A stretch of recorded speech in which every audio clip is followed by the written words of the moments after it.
وين ربي بوحدات وذا تغنيني إساقا ودود عن تشيقة لا وذاقيني إساقا وحودون يبا عيدي لواستيني بسم الله الرحمن الرحيم. الحمد لله الذي خلق فسوى وقدر فهدى، والصلاة والسلام على نبينا محمد وعلى آله وصحبه وسلم أجمعين. waxaan noo socdaa casharadii taxanaa ahaa ee aan marba mid uga hadlaynay magacyada Ilaahay subxaanahu wa tacaala, oo aan marba magac si kooban oo sharaxaada kuga bixinaynay. waxaan hadda ka hadli doonaa magaca Ilaahay subxaanahu wa tacaala ee ah al-Qahhar, oo Allah subxaanahu wa tacaala inuu yahay allaha qasba ee awoodda u leh inuu uunkiisa iyo khalqigiisa oo wuxuu rabo ka samayn karo, wuxuu rabana uu ku qasbi karo. saadarteed waxaa la yiraahdaa al-Qahhar waxaa loola jeedaa Allah subxaanahu wa tacaala awoodda buuxda u leh wax allaale iyo wixii koonkan ah uu rabo inuu ka hirgeliyo oo uu sameeyo siduu doonana uga hirgeliyo. haddii la rabo ha la ogolaado, haddii la rabo yaan la ogolaanin, marka horena aanba la tashanin oo aan weydiinin. sidaa darteed Ilaahay subxaanahu wa tacaala khalqigiisa wuxuu ku qasbaa qawaaniintii uu sameeyey iyo sida uu ugu talagalay inay u noolaadaan. khalqigiisana wuxuu siiyaa qaarkood awoodii ayaga laftigooda waxa ay rabaan ay khalqiga intiisa kale ugu qasbi karaan. sidaa darteed kelmadda al-Qahhar qur-aanka ilaa 6 meelood bay uga soo aroortay oo suurad kala duwan ah, sida suuradda Yuusuf, suuratu Racdi, suuratu Ibraahim iyo suurado kale oo qur-aanka ka mid ah. magaca al-Qahhar markuu Ilaahay subxaanahu wa tacaala qur-aankiisa ku sheegay waxaa lala xiriiriyay al-Waaxid oo ah allaha keliya ee awoodda u leh inuu wax qasbo. yaa saaxiibay sijni أأرباب متفرقون خير أم الله الواحد القهار أم جعلوا لله شركاء خلقوا كخلقه فتشابه الخلق عليهم قل الله خالق كل شيء وهو الواحد القهار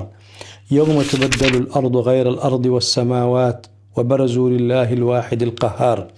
قل إنما أنا منذر وما من إله إلا الله الواحد القهار لو أراد الله أن يتخذ ولدا لاصطفى مما يخلق ما يشاء سبحانه هو الله الواحد القهار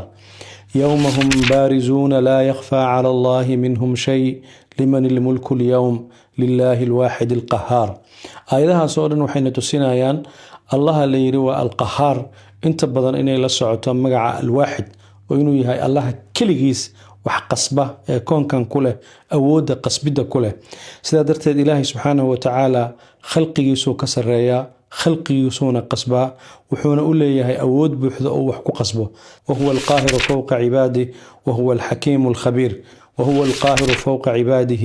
ويرسل عليكم حفظه. labadan aayadood waxay sheegayaan Ilaahay subxaanahu wa tacaala inuu khalqigiisii qasbayo laakiin haddana uu ilaalinayo oo ayagii uu dhowrayo. waxay kaloo sheegayaan Ilaahay subxaanahu wa tacaala qasbidaas uu sameynayo inay ku dhisan tahay xikmad iyo khibrad labadaba inay ku dhisan tahay. Ilaahay subxaanahu wa tacaala marka qasbidiisu laba dhinacba way ku timaadaa.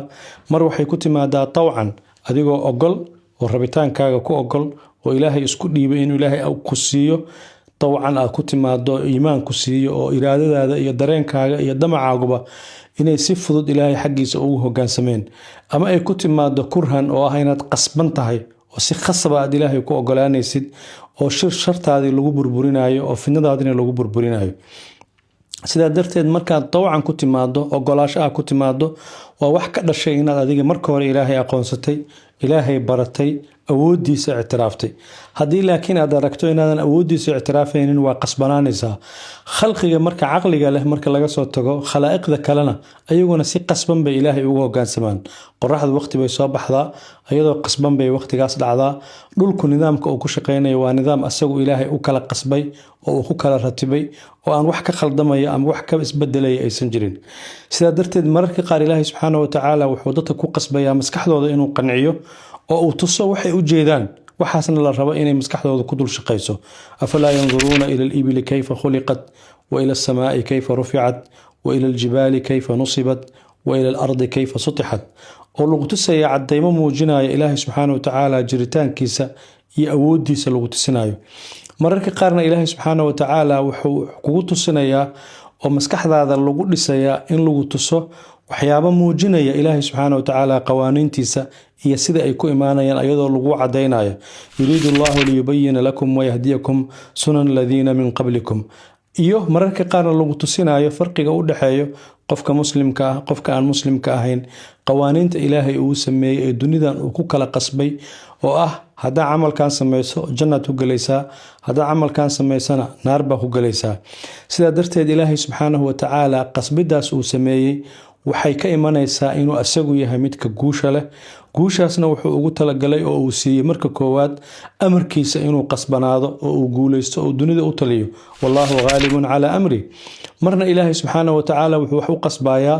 dadka asaga dartiis u dagaalamaya oo danta islaamka iyo makhluuqaadka maslaxadoodii ay ku jirtay ah wa inna jundana lahumul ghalibun hadii aad ilaahay ciidankiisa ka mid noqoto ilaahay adigana wuxuu ku siinayaa fursadihii iyo duruuftii aad wax ku qasban lahayd oo wixii aad rabtay aad ku gaari lahayd haddaad addoonka ilaahay ka mid tahay oo addoonnimadaas aad qarsan tahayna ilaahay subxaanahu wa tacaala ayadana wuxuu kuu sahlayaa awoodihii aad wax ku qasban lahayd oo ku siinaya falaa yasiluuna ilaykuma biaayaatina antuma waman ittabacakum alghaalibuun xataa haddaa mu'min tahay oo qof ilaahay rumeeyey aad tahay ilaahay subxaanahu wa tacaala wuxuu kuu fududaynayaa awoodo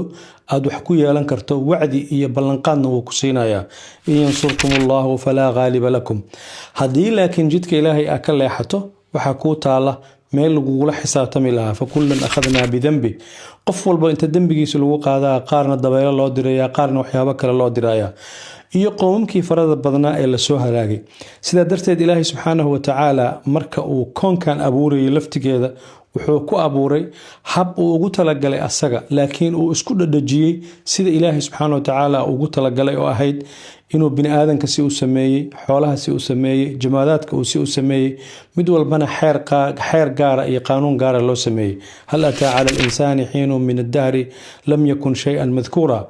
wuxuu kaloo ilaahay isku qasbay waxyaabo aanan marka hore isla soconin sida ruuxda iyo jasadka wuxuu kaloo ilaahay isku qasbay wax aad u awood weyn oo xoog badan baad arkaysaa laakiin naf yar oo meel ay uga jirto cid garanaysa aysan jirin ku dhex soconaya yacni maroodiga hadda aragtay ee weyninka badan xooggaas ilaahay uu siiyey naf buu ku dhex beeray asagana wuxuu sameeyey awoodo uu yeeshay wuxuu kaloo ilaahay subxaana wa tacaala khalqigiisa isugu qasbay siday u wada noolaan lahaayeen qaar baa isku af laga dhigay qaar baa kala af laga dhigay qaar baa isku dan laga dhigay qaar baa kala dan laga dhigay maslaxada adiga u baahan tahay waxaa laga yaabaa inay meel hebel taallo midda meel hebel taallana midda adiga haysana meeshaas looga baahan yahay sidaa darteed min aaya ilaahay qur-aankiisa waa kan ku dhahaya wamin aayaatihi khalqu samaawaati waalardi waاkhtilaafu alsinatikum wa alwaanikum ilaahay waxyaabaha uu qasbay waxaa ka mid ah sida dadka uu noloshooda ugu kala ratibay oo qolo walba qaarkooda ugu sameeyey ahum yaqsimuuna raxmata rabbika naxnu qasamnaa baynahum maciishatahum sidaa darteed ilaahay subxaanahu wa tacaala marka uu sameynayey in ownkiisa ay kala leexdaan qof walba qofka kale xataa loo qasbay haddii aad dadka ka caqli badan tahay inta kale inay ku soo raacdo oo ay caqligaaga ogolaato oo adiga wax kaa dhagaysato oo ay ku soo raacdo waa qasbid ilaahay uu kuu qasbayo wuxuu kaloo dadka ilaahay subxaanahu wa tacaala isugu qasbay qof walba inay jirto maalin la leeyahay maalintaas qofkaas hebel waa dhintay meesha waa ka baxay wax yar ka bacdi waxaa la arkayaa booskii uu nolosha uga jiray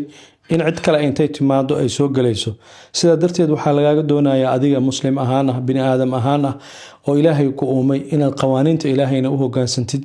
xuquuqda khalqiga ilaahay ay kugu leeyihiinna aad ku dhaqantid ilaahayna subxaanahu wa tacaala maadaama uu yahay qasbe alqahaar ah inaad asaga u daysid waxa xuquuq ah oo asagu kuugu talagalayna ilaahay baa ku siin doona xuquuqda aad cid kale ku leedahayna ilaahay baa kaaga soo qasbaya oo kaaga keenaya laakiin adiga waxaa lagaa doonayaa inaad dareenkaagana koontaroosho shahwadaada koontaroosho caradaada koontaroosho aadan mar walba u dhaqmin si ilaahay uusan raalli ka ahayn ee aad u dhaqanto sida ilaahay subxaana wa tacaala uu raalli ka yahay والله تعالى أعلم والسلام عليكم ورحمة الله وبركاته وحداد وذا تغنيني إساقا ودود عن تشيغا لا وذاقيني إساقا وحودون يبا عيدي لواستيني وحبا كما غرسونو قلبيقو وهن هدو يشو وحي وليبا وواضح إيو واسع ماليناهي الوكيل مغا عيسو ووارسان دمانا